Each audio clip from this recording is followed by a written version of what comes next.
اعوذ باللہ من الشیطان الرجیم بسم اللہ الرحمن الرحیم رب اشرح لی صدری ویسر لی امری واحلل عقدۃ من لسانی یفقہوا قولی۔ ورکنگ ویمن ویلفیئر ٹرسٹ کی جانب سے آپ سب کو السلام علیکم ورحمۃ اللہ وبرکاتہ۔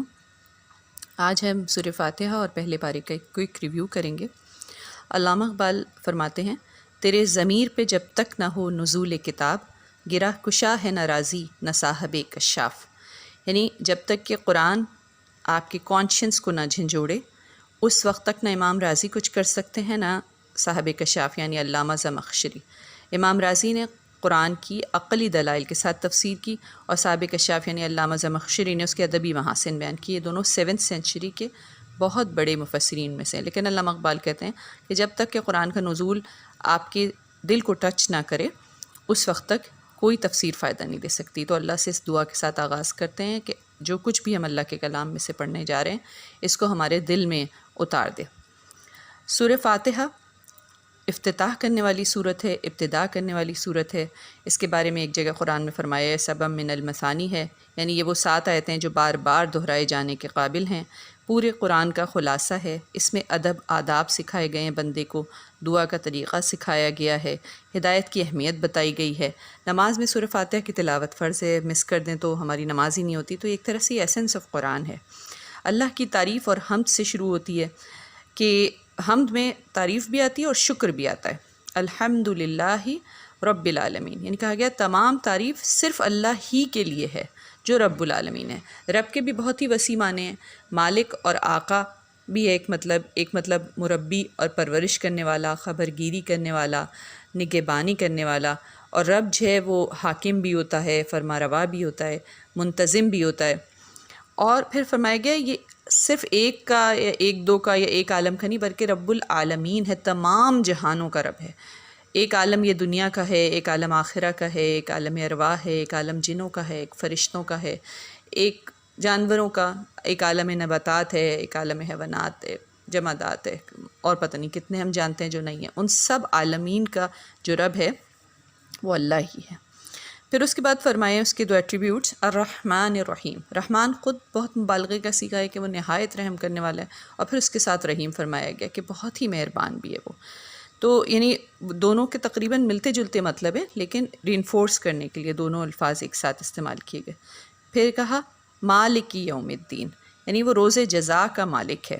اس میں ایک بات یہ بتائی گئی کہ روز جزا حقیقت ہے، پھر اس کا مالک بھی یہی اللہ رب العالمین ہے۔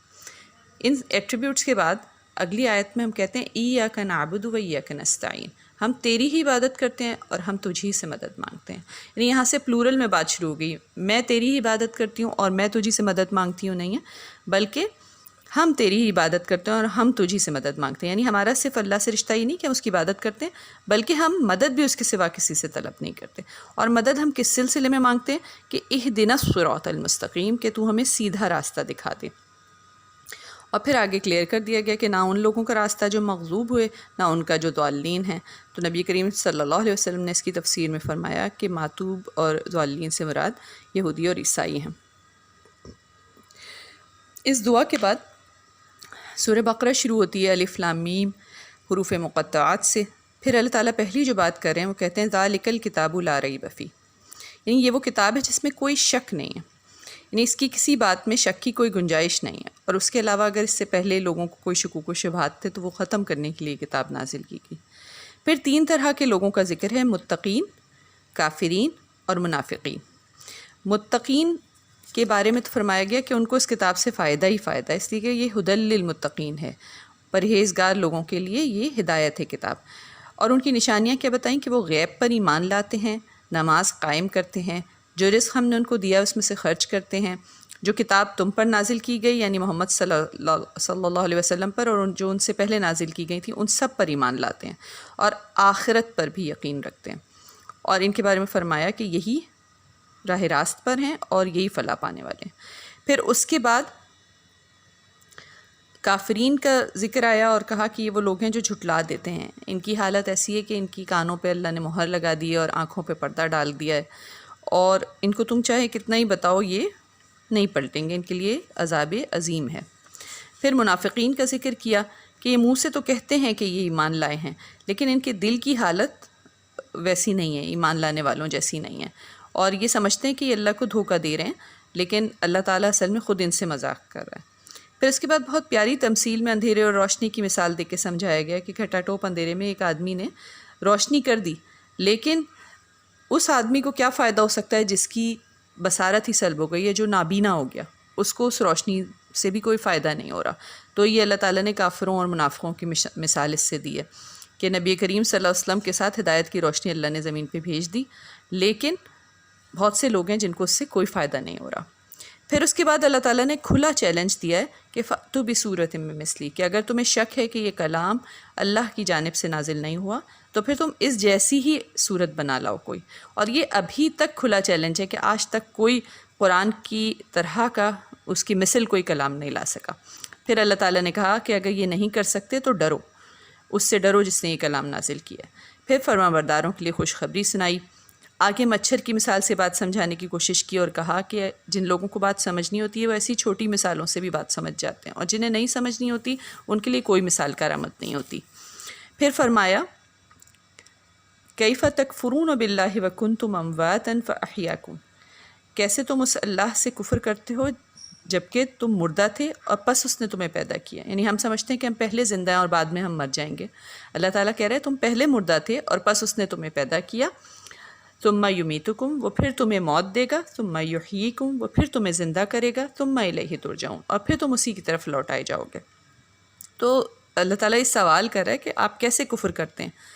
پھر اس کے بعد حضرت آدم کی تخلیق کا واقعہ بتایا کہ کیسے حضرت آدم کو پیدا کیا گیا، اور اس واقعے میں جو خصوصی باتیں نوٹ کرنے کی ہوئی ہے، اللہ تعالیٰ فرماتے ہیں وَعَلَّمَ آدَمَ الْأَسْمَاءَ كُلَّهَا، ہم نے آدم کو تمام اسماء کا کلہا مکمل علم دیا، یعنی یہ نہیں کہا کہ کچھ بہت سارے نام سکھائے یا آلموسٹ سکھا دیے، نہیں، بلکہ کہا کلہا، ان ٹوٹیلٹی پوری نالج دی گئی۔ جو علم الاسماء ہے اس کو نامن کلیچر کہتے ہیں نا، دا سائنس آف نامن کلیچر از دا بیسک سائنس، یہ ہم سب کو پتہ ہے۔ تو اللہ تعالیٰ کہہ رہے یہ جو نالج حضرت آدم کو دی گئی وہ ٹوٹیلٹی کے ساتھ دی گئی، اور پھر حضرت آدم کو سجدہ کروایا گیا، یعنی پوری آدمیت کو سجدہ کروایا گیا، اور یہ سجدہ دراصل اللہ کے حکم کو سجدہ تھا۔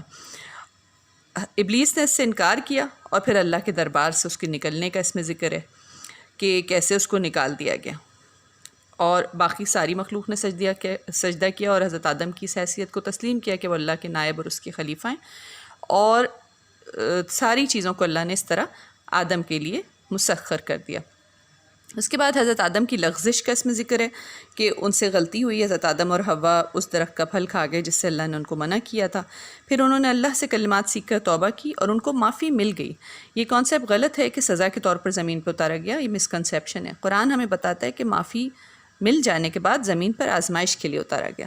پھر اس کے بعد بنی اسرائیل کی تاریخ کا ذکر شروع ہوا ہے یہاں سے، اس لیے کہ یہ وہ سابق اہل کتابیں جن کو ہم سے پہلے کتاب دی گئی تھی اور اس کے بعد ان کو معزول کیا جا رہا ہے، اور نبی کریم صلی اللہ علیہ وسلم کی امت کو کتاب عطا کی جا رہی ہے۔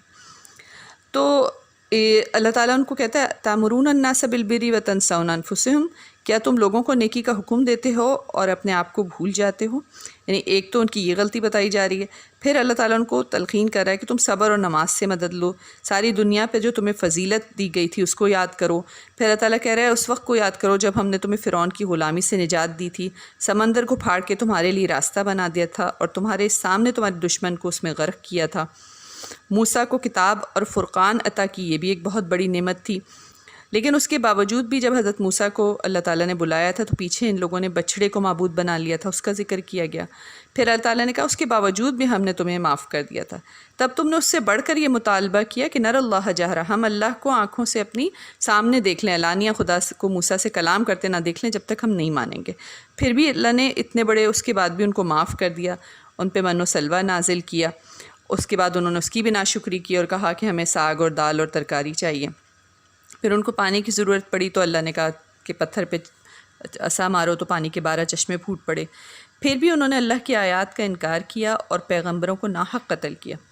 تو اللہ تعالیٰ یہ سارے احسانات بتا کے کہہ رہے ہیں کہ اللہ کے فضل پر کسی کا اجارہ نہیں ہے۔ طور کو ان پر اٹھا کے اللہ نے عہد لیا لیکن اس پر عہد پر بھی وہ قائم نہیں رہے۔ پھر سبت کا قانون توڑنے والوں کا اللہ نے اس میں ذکر کیا ہے مختصراً، کہ ہفتے کے دن ان کو شکار سے منع کیا گیا تھا لیکن وہ شکار کرتے تھے، اور دوسروں کو بھی منع نہیں کرتے تھے شکار کرنے سے۔ کچھ لوگ ایسے تھے جو شکار خود نہیں کرتے تھے لیکن دوسروں کو کچھ نہیں کہتے تھے، اور کچھ لوگ ایسے تھے جو خود بھی نہیں کرتے تھے اور وہ دوسروں کو بھی منع کرتے تھے۔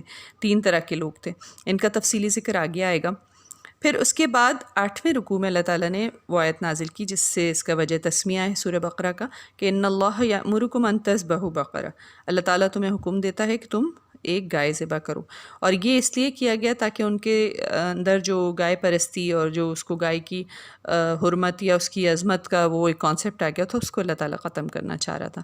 پھر ایک معجزے کا بھی یہاں ذکر ہے کہ اسی گائے کے ایک حصے سے جب مردے کو ضرب لگائی گئی تو وہ مردہ زندہ ہو گیا، اور اس نے اٹھ کے گواہی دی کہ اس کو کس نے قتل کیا ہے۔ اور یہ اللہ تعالیٰ نے اس لیے ان کے سامنے دکھایا تاکہ انہیں یقین آ جائے کہ اللہ کیسے مردوں کو زندہ کرے گا۔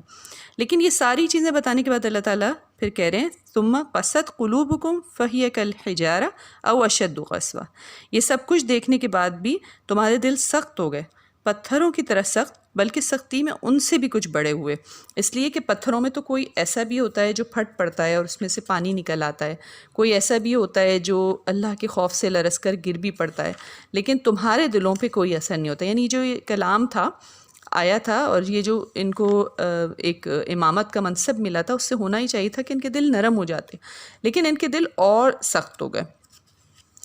پھر اس کے بعد جو وجہ اللہ تعالیٰ نے آگے اس کی بتائی، وہ بتائی کہ اس کی وجہ دراصل ان کا باطل عقیدہ، جو وہ کہا کرتے تھے لن تمسنا النار الا ایاما معدودہ، کہ ہمیں جہنم کی آگ ہرگز نہ چھوئے گی الا یہ کہ چند روز۔ تو اس کی اللہ تعالیٰ نے تردید کی کہ ایسا کچھ نہیں ہے، میں نے ان سے ایسا کوئی عہد نہیں کیا۔ پھر اللہ تعالیٰ نے آگے ذکر کیا کہ تم اپنے ہر عہد سے پھر گئے، اپنے ہی قوم کے لوگوں کو تم بے گھر کر دیتے ہو، ظلم اور زیادتی کے ساتھ ان کے خلاف جتھے بندیاں کرتے ہو، اور پھر جب وہ قید ہوئے ہوئے تمہارے پاس آتے ہیں تو ان کی رہائی کے لیے تم فدیے کا لین دین توریت کے مطابق کرتے ہو، حالانکہ ان کو ان کے گھروں سے نکالنا اور ان کو ظلم اور زیادتی کے ساتھ قید کرنا ہی تم پر حرام تھا۔ یہ ذکر کر کے پھر اللہ تعالیٰ سوال کرتا ہے افتؤمنون ببعض الکتاب وتکفرون ببعض، کیا تم کتاب کے ایک حصے پر ایمان رکھتے ہو اور ایک حصے سے کفر کرتے ہو؟ پھر اس کے بعد اللہ تعالیٰ نے اس کا ذکر کیا کہ صرف ضد اور تکبر اور تعصب میں وہ نبی کریم صلی اللہ علیہ وسلم پر ایمان لانے سے رکے ہوئے ہیں، اس لیے کہ وہ یہ کہتے ہیں کہ ہم صرف اسی چیز پر ایمان لائیں گے جو بنی اسرائیل میں اتری ہے۔ تو اللہ تعالیٰ یہ کہتے ہیں اگر تم اس اپنے دعوے میں سچے ہو کہ تم اللہ کے چہیتے ہو تو تم موت کی تمنا کرو، لیکن فرماتا ہے کبھی یہ موت کی تمنا نہ کریں گے۔ پھر جبرائیل سے جو یہ عداوت رکھتے ہیں اس کا ذکر کیا ہے کہ جو جبرائیل سے عداوت رکھتا ہے اللہ اس کا دشمن ہے۔ جبرائیل نے اللہ کے حکم سے وہی بالکل صحیح حضرت محمد صلی اللہ علیہ وسلم کے قلب پر نازل کی۔ پھر ہاروت اور ماروت کا ذکر ہے، ان 2 فرشتوں کا جن کو بابل میں اللہ تعالیٰ نے مامور کیا تھا جادوگری کی تعلیم دینے کے لیے، یعنی 2 فرشتے تھے جو اللہ کی طرف سے ہی آئے تھے اور اللہ تعالیٰ نے ان کو جادو سکھا کے بھیجا تھا، لیکن یہ پہلے ہی بتا دیتے تھے کہ نحن فتنۃ فلا تکفر، کہ ہم تو اللہ کی طرف سے آزمائش ہیں تو کفر میں مبتلا نہ ہو۔ لیکن پھر بھی بنی اسرائیل کے بہت سارے لوگوں نے ان سے جادو سیکھا، حالانکہ ان کو بتا دیا گیا تھا کہ جس نے یہ کام کیا اس کی دنیا اور آخرت سب تباہ ہو جائے گی۔ پھر اللہ تعالیٰ مسلمانوں کو تنبیہ کریں، ان کو تاکید کریں کہ تم اپنے رسول سے ایسے سوالات نہ کرو اور ایسا رویہ مت رکھو جیسا کہ بنی اسرائیل نے موسیٰ کے ساتھ رکھا تھا، عبادت گاہوں کی ویرانی کے در پہ نہ ہو۔ پھر ایک آیت فرمائی گئی فَأَيْنَمَا تُوَلُّوا فَثَمَّ وَجْهُ اللَّهِ، کہ جس طرف بھی تم رخ کرو گے وہ اللہ کا رخ ہے، یعنی اللہ کی طرف رخ کرو اور جہاں بھی کرو گے اللہ کو پالو گے۔ پھر فرمایا گیا کہ کن فیکون اس کی ایک صفت ہے کہ اس کے کن اور فیکون میں کاما اور فل سٹاپ بھی نہیں ہے، کہ وہ جو کام چاہتا ہے تو کہتا ہے کہ ہو جا تو وہ ہو جاتا ہے۔ پھر بتایا گیا کہ یہودی اور عیسائی تم سے ہرگز راضی نہ ہوں گے اور مطلب ان کو تم ان کے حال پہ چھوڑ دو۔ پھر حضرت ابراہیم کا واقعہ بتایا گیا کہ کیسے اللہ تعالیٰ نے انہیں فرمایا انی جاعلک للناس اماما، میں تجھے تمام انسانوں کا امام بنانے والا ہوں۔ اور پھر خانہ کعبہ کی تعمیر کا تاریخی واقعہ اس میں بیان کیا گیا، اور حضرت ابراہیم کی دعا، بہت ہی بہترین دعا جو اس صورت میں پوری ہوئی کہ نبی کریم صلی اللہ علیہ وسلم کو اللہ تعالیٰ نے دنیا میں بھیجا۔ حضرت ابراہیم نے فرمایا ربنا وابعث فیہم رسولا منہم یتلو علیہم آیاتک ویعلمہم الکتاب والحکمہ ویزکیہم انک انت العزیز الحکیم، اے ہمارے رب ان میں سے ایک رسول اٹھائیو جو انہیں تیری آیات پڑھ کر سنائے اور انہیں کتاب اور حکمت کی تعلیم دے اور ان کا تزکیہ کرے بے شک تو بہت ہی زبردست، بہت مقتدر اور حکمت والا ہے۔ اس دعا کے جواب میں ہی اللہ تعالیٰ نے نبی کریم صلی اللہ علیہ وسلم کو رحمت بنا کے بھیجا۔ پھر اللہ تعالیٰ نے آخر میں سوال کیا ہے، کیا اسماعیل علیہ السلام، اسحاق علیہ السلام، یعقوب علیہ السلام، اولاد یعقوب، موسیٰ علیہ السلام اور عیسیٰ علیہ السلام یہودی یا نصرانی تھے؟ یعنی سب کو دعوت دی ہے کہ توحید پر پلٹ آئیں۔ پھر آخری بات جس پر پہلا پارہ ختم ہوتا ہے، وہ ایک اصول بتایا گیا کہ لہا ما کسبت ولکم ما کسبتم ولا تسألون عما کانوا یعملون، کہ تمہارے لیے تمہاری کمائی ہے اور ان کے لیے ان کی کمائی ہے، اور تم سے یہ نہیں پوچھا جائے گا کہ وہ کیا کرتے تھے۔ یہ ان کا کیا ان کے ساتھ ہے اور ہمارا کیا ہمارے ساتھ ہے۔ اللہ تعالیٰ سے بہت دعا ہے کہ سب کو ہمارے قلب میں اتار دے اور ہمارے عمل میں شامل کر دے، اور